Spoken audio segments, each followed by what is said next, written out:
লড়াইটা আবার শুরু করি নতুন করে, সেই সময় দেখা যায় কোটার কারণে আমরা আমাদের যেটুকু সুযোগ পাওয়ার কথা আমরা সেটা পাচ্ছি না। এই কারণে মূলত আমরা বিদেশমুখী হচ্ছে, ম্যাক্সিমাম স্টুডেন্টগুলো বিদেশমুখী হচ্ছে এই কারণটাতে, যেটা আমি মনে করি দেশের একটা বড় বাধা বা দেশের উন্নতির পথে একটা বড় বাধা হয়ে দাঁড়াবে ভবিষ্যতে। মহাসড়ক অবরোধ করেছে কোটার একটা যৌক্তিক সংস্করণ হওয়া দরকার। এখনো আমাদের বাংলাদেশে অনেক জনগোষ্ঠী রয়েছে যারা পিছিয়ে পড়া, যারা আসলে সমস্ত যে সুযোগ সুবিধা, যে অধিকার, সেগুলো শিক্ষা, চিকিৎসা, নানা রকম একাডেমিক সুযোগ সুবিধা, তার মধ্যে প্রতিবন্ধীরা কিছু সংখ্যক রয়েছেন, তার মধ্যে আদিবাসীরা অনেক সংখ্যক রয়েছে, যারা এখনও শিক্ষা সহ সকল মৌলিক অধিকার থেকে আসলে বঞ্চিত রয়েছে।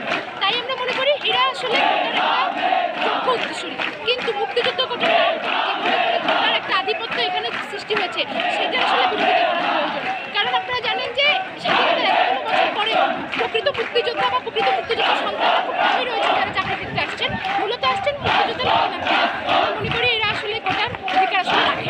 এবং এর পাশাপাশি দেখবেন যে মুক্তিযোদ্ধা কোটার নাম করে যেভাবে করে সারা বাংলাদেশ জুড়ে ভুয়া মুক্তিযোদ্ধা সনদপত্র ঝালাপ করেছে, আমরা মনে করি প্রকৃত মুক্তিযোদ্ধারা বাদে এই ভুয়া মুক্তিযোদ্ধারা আসলে এই মুক্তিযোদ্ধা কোটার সুবিধাটা ভোগ করছে।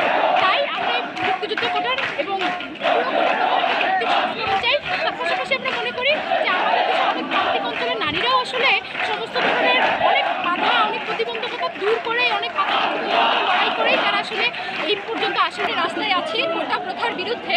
আরও যদি স্পেসিফিক্যালি বলি, আমি একজন নারী হিসেবে মনে করি নারী কোটা থাকা উচিত না।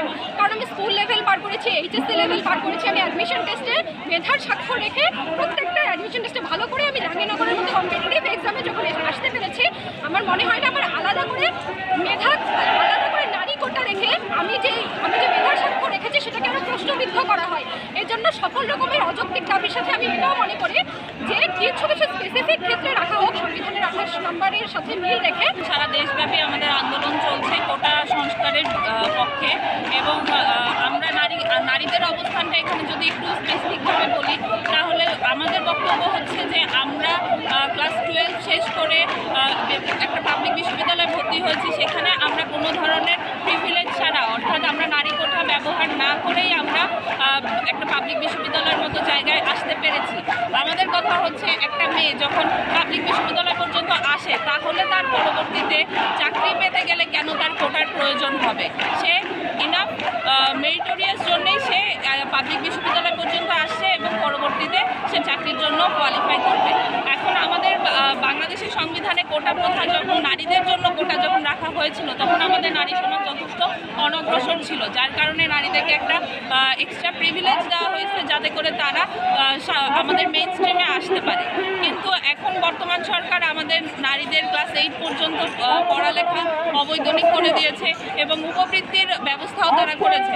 তো এত সুযোগ সুবিধা পাওয়ার পর একটা মেয়ে যখন উচ্চশিক্ষার জন্য কোনো একটা পাবলিক বিশ্ববিদ্যালয় বা জাতীয় বিশ্ববিদ্যালয়ে আসে, তখন আমার মনে হয় না তার জন্য আসলে চাকরিতে কোয়ালিফাই করার জন্য আসলে কোটার প্রয়োজন আছে। এখান থেকে এই কথা বলতে চাই, যদি আমাদের দিকে দাবি না মনে হয়, এই অবৈধ জনবিচ্ছিন্ন শীঘ্রই আমরা সমগ্র বাংলাদেশে করে দিব। এই অবরোধ কর্মসূচি সকাল থেকে শুরু হয়ে সন্ধ্যা পর্যন্ত অব্যাহত থাকবে। যদি সামনের দিন আমাদের দাবি না মনে হয়। আমার নানা একজন বিমুখ যোদ্ধা, আমি একজন বিমুখ যোদ্ধার নাতি হিসেবে আমাদের এই বৈষম্য বিরোধী যে আন্দোলন, এটি একতা প্রকাশ করেছি। স্বাধীন বাংলাদেশে কখনোই কোটা থাকা উচিত না, এবং কোটা থাকলেও সেটা কখনোই মেধার চেয়ে প্রায়োরিটি পেতে পারে না। যেখানে মেধা 44%, কোটা 56%, সেখানে এই দেশ তো অনিয়মের দিকে যাবেই। কারণ এই দেশের একটা মানুষ সবসময় নিজের সিকিউরিটি কমপ্লেক্সে ভুগবে যে তারাই সব কিছু। কিন্তু যখন আমরা এই দেশের প্রকৃত মেধার মূল্যায়ন করতে পারবো, তাহলে আমাদের এই দেশে অনিয়ম, দুর্নীতি যাই মনে করো সেটা শূন্যের কোটায় নেমে আসতে পারবে, এটা আমার বিশ্বাস। কম মেধাবী দিয়ে দেশ কখনো পরিচালনা করা সম্ভব না। এই দেশে দুর্নীতি যেভাবে বাড়ছে, যেভাবে অনিয়ম বাড়ছে, এখন প্রত্যেকটি ক্ষেত্রে দরকার প্রকৃত মেধাবীদের সঠিক মূল্যায়ন। মনে দিতে চাই যে আমাদের মুক্তিযোদ্ধারা যারা 71-এর সময় বন্দুক হাতে এদেশকে রক্ষা করেছিল, এদেশের স্বাধীনতা এনে দিয়েছে, আপনারা তাদের কাছে আবার যান, তাদের কাছে আবার জিজ্ঞেস করেন যে তারা আসলে কি চায়। তারা কখনোই এই 57% বৈষম্যের কথা সমর্থন করবে না। মেধা দিয়ে তাহলেই প্রকৃত মানুষজন আমাদের উঠে আসবে, আমাদের শিক্ষার্থীরা প্রকৃত সুযোগ পাবে।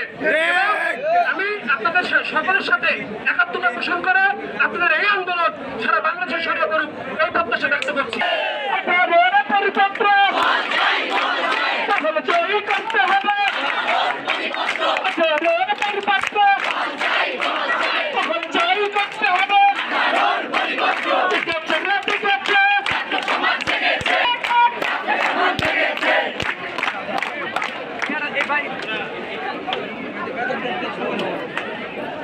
এই বৈষম্য বিরোধী ছাত্র সমাজের কোন স্লোগান আছে